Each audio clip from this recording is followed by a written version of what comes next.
Bienvenue à tous et à toutes. L'invité du jour, c'est maintenant.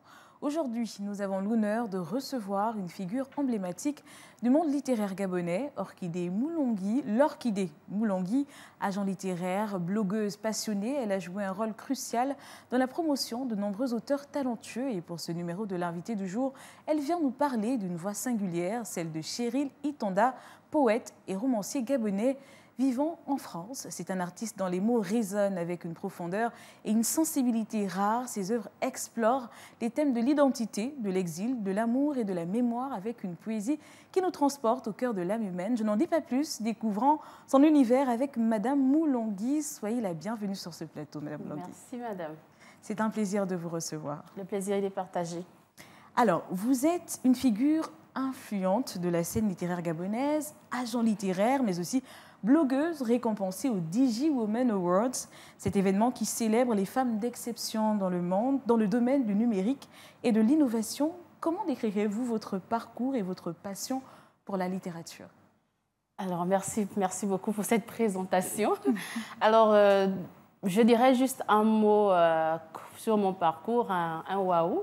Parce qu'au début, j'étais comme ça, on a simplement suivi la passion et dire que finalement, le parcours a été récompensé, est en train d'être récompensé, c'est quelque chose d'intéressant, de waouh, de fantastique. Donc, juste merci à Dieu et aux ancêtres, bien sûr, qui me portent depuis. Très bien, donc c'est une passion qui a débuté depuis votre enfance? Non, pas du tout. Je n'ai pas été entourée des livres. Je pense que c'est à l'âge de, je vais dire, 8 ans. J'ai simplement lu un dictionnaire sans le comprendre. Et en classe de CM2, j'ai lu Soundiata Keita sans comprendre, mais j'ai pleuré. J'ai été émue par l'histoire de ce jeune infirme. Et ensuite, j'ai lu Chinois Achebe, Le monde s'effondre, dans la même classe, en classe de CM2. Et j'avais envie de découvrir d'autres histoires. Et voilà, je commençais à chercher où trouver les livres parce qu'il n'y en avait personne dans ma famille qui en possédait. Ah, ok. C'est de là qu'est partie cette passion aujourd'hui que vous avez pour les livres. Vous êtes, comme je le disais aussi, vous êtes blogueuse et vous avez été récompensée au Digi Women Awards, ce qui témoigne de votre impact sur la sphère numérique. Comment utilisez-vous les plateformes en ligne pour promouvoir la littérature gabonaise et les auteurs comme Cheryl Itanda que vous représentez aujourd'hui? Alors, avec le numérique, on peut faire beaucoup de choses et j'ai énormément de pages où j'ai décidé d'ouvrir, on va dire, des plateformes où les auteurs ont la possibilité de parler de leurs livres, parler voilà, des ventes aussi, de l'écriture, parce que les auteurs ont besoin de partager leurs écrits. Alors, en 2019, j'ouvre la librairie du Mapan virtuelle, mais les livres sont physiques. Donc, le numérique me sert simplement de trouver les lecteurs, les acheteurs, et le livre, il n'y a pas encore de local, mais ça arrive. Ensuite, j'ai mis mon univers livresse parce que j'avais besoin de partager mes lectures, partager la littérature gabonaise en particulier. Et à côté, on a les clubs de lecture. Il y a le club Lire à l'Université Omar Bongo avec le professeur Nodingdon. Et ensuite, voilà. Très bien. Et comment est venue votre motivation de devenir agent littéraire et comment percevez-vous votre rôle dans l'accompagnement des auteurs? Alors, agent littéraire, j'ai décidé d'accompagner les auteurs parce que je trouvais que les auteurs n'ont pas certains auteurs n'ont pas cette capacité de parler de leurs livres, en fait. Ils ont souvent cette manie de se taire entre les lignes, devant le public, simplement répondre aux questions, mais n'arrivent pas à vendre le livre correctement aux lecteurs. Donc, du coup, je me suis dit qu'être impresario dans ce monde peut être quelque chose de bénéfique pour ces auteurs, les accompagner tout simplement. Les accompagner, vous aimez ce que vous faites? Bien sûr. Très bien. Ça fait combien de temps justement que vous accompagnez ces auteurs-là? 5 ans. 5 ans déjà. Très bien. Vous représentez Cheryl Itanda, comme je le disais aujourd'hui, une voix marquante de la littérature gabonaise contemporaine. Comment avez-vous découvert son travail et qu'est-ce qui vous a particulièrement touché dans son écriture? Alors, déjà, Cheryl Itanda, je le découvre sur Internet, toujours en train de chercher sur Internet les auteurs gabonais. Et je suis tombée sur certaines de ses publications sur Internet, les poésies. Du coup, je t'ai accrochée. Je me suis dit comment un auteur peut réussir à transmettre ce que moi je vis au quotidien, comment je le perçois, mais je n'ai pas les mots idéaux en fait pour dire ces choses correctement. Et quand je suis tombée sur l'une de ses poésies, j'ai commencé à écrire à l'auteur avec beaucoup de peur, en disant qu'il ne va pas me répondre. Et heureusement, il a dû répondre et c'est parti comme ça. On a commencé à échanger et il a été parmi les gens qui ont lancé ma librairie, qui m'ont encouragée à aller dans la promotion la littérature gabonaise. Très bien. Et quels sont les messages clés, puisque vous êtes justement, vous l'accompagnez, quels sont les messages clés qu'il souhaite transmettre à travers ses écrits? Alors, au début, vous parlez de la mémoire. Donc, voilà, je soutiens déjà, il y a la mémoire. Est-ce qu'il y a un retour aux sources aussi dans les écrits de Shirley Tanda? Il y a aussi le message de la paix, de la démocratie. Exactement. Voilà, donc c'est un peu ça. Et on va dire, si vous me permettez de faire un petit clin d'œil, Bien sûr. Shirley Tanda appartient au collectif Lo Syndicat, qui est une association culturelle.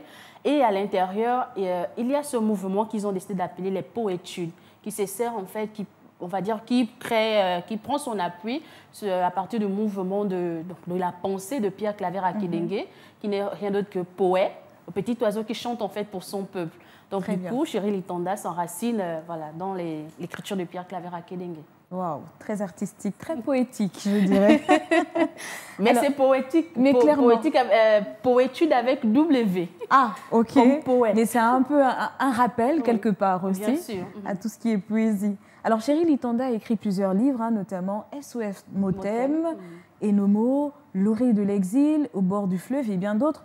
En tant qu'agent littéraire de ce romancier, quels sont les éléments qui rendent, selon vous, son écriture unique et captivante? Alors, je dirais le style. Le style, très Le bien. style, la manière d'écrire, comme on dit toujours, le style, c'est l'homme. Donc, quand on va lire les écrits de Shirley Tanda, l'émotion, en fait, on ne les ressent pas les mêmes qu'on va lire chez les auteurs. Surtout, il a des textes érotiques qui réussissent vraiment à transmettre l'émotion, le message. En fait, il est à la recherche du beau, à la recherche de l'esthétique, toujours là pour essayer de dire au lecteur que lire ou écrire, c'est pas seulement quelque chose de banal, c'est aussi la recherche de cette, on va dire quoi, de ce beau derrière les écrits, de ce beau de construire l'être.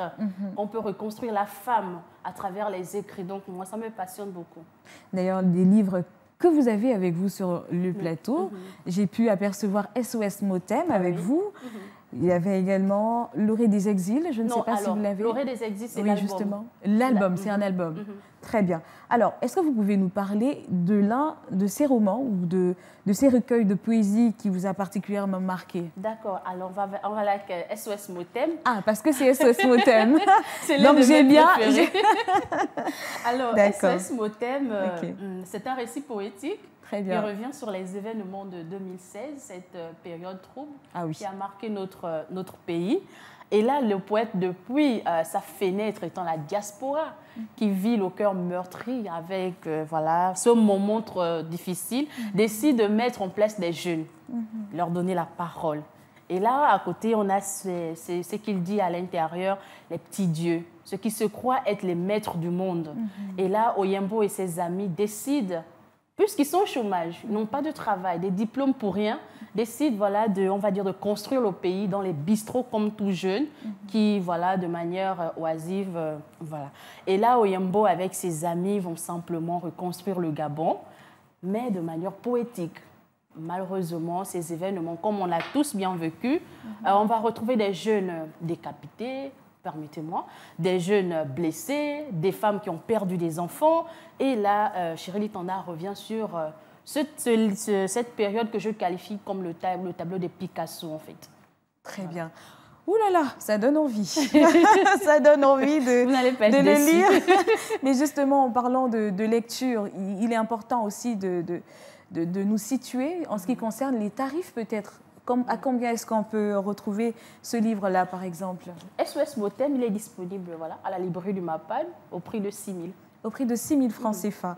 Très bien, c'est très intéressant. Et puis, on aimerait quand même savoir comment est-ce que vous percevez la scène littéraire gabonaise actuelle?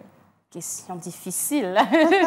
Alors, beaucoup de publications en ce moment. Je félicite. On est en effervescence en ce moment sur la scène littéraire gabonaise. Donc, les auteurs écrivent, les poètes naissent, les nouvellistes naissent et autres. Donc, bravo. Donc, il y a une certaine évolution. Bien sûr. Très bien. Et les maisons d'édition aussi naissent. Ah, très bien. C'est très bien, mais on va dire qu'on va dans le bon sens en ce qui concerne la lecture, en ce qui concerne l'écriture, on va dire ça. L'écriture, oui. Voilà, très bien. Et quel conseil est-ce que vous donnerez à ces jeunes auteurs gabonais qui souhaitent se faire connaître et publier leurs œuvres? Déjà, lisez. Sincèrement, lisez énormément. Allez-y chercher des styles qui vous façonneront et des styles aussi qui vous rendront uniques. Il ne suffit pas de lire un Victor Hugo pour devenir comme Victor Hugo. Ça, je le déconseille souvent aux auteurs. Donc, chers auteurs, vous êtes jeunes, vous voulez écrire, vous voulez vous faire connaître. Allez-y, lisez et trouvez votre propre style. Donc, lisez et trouvez votre propre style si vous voulez vous faire connaître. Et puis, on va terminer quand même cette émission avec un dernier mot pour nos auditeurs et les lecteurs passionnés de lecture, un peu comme vous. Alors, on dit souvent que la poésie est la sœur de la prière. On dit aussi que la littérature est cette âme unique qui raffermit les cœurs, qui nous passionne, qui nous donne un sens à l'être. Donc, simplement inviter les gens à se mettre à lire. Et on dit pour cacher quelque chose à un noir, il faut le mettre dans le livre. Je dis non. On doit renoncer à ce genre de clichés. Merci. Exactement. Alors, renonçons à ce genre de clichés parce qu'effectivement, on dit, et ça se dit tout le temps, que pour cacher la vérité ou pour cacher quelque chose à un noir. Quelque chose, tout simplement. Un noir, il faut le mettre dans un livre. Alors, comme je le disais, c'est la fin de notre émission. Nous étions avec L'Orchidée Moulangui, notre amoureuse de littérature. Merci d'être passée sur ce plateau. Merci à vous pour l'invitation. Très bien. Alors, la littérature, c'est un voyage sans fin. Hein, c'est une exploration de l'âme humaine et du monde qui nous entoure. Passion, engagement, littérature, un cocktail gagnant, on a pu le constater avec notre invité du jour, L'Orchidée Moulangui. Et oui, à travers les mots, les écrivains gabonais tissent des ponts entre les générations, les cultures et les cœurs. Et c'est avec cette citation qui souligne le pouvoir de la littérature à unir et à connecter les individus que je vous dis à très vite pour un nouveau numéro de l'invité du jour. En attendant, bonne suite de programme sur Gabon 24.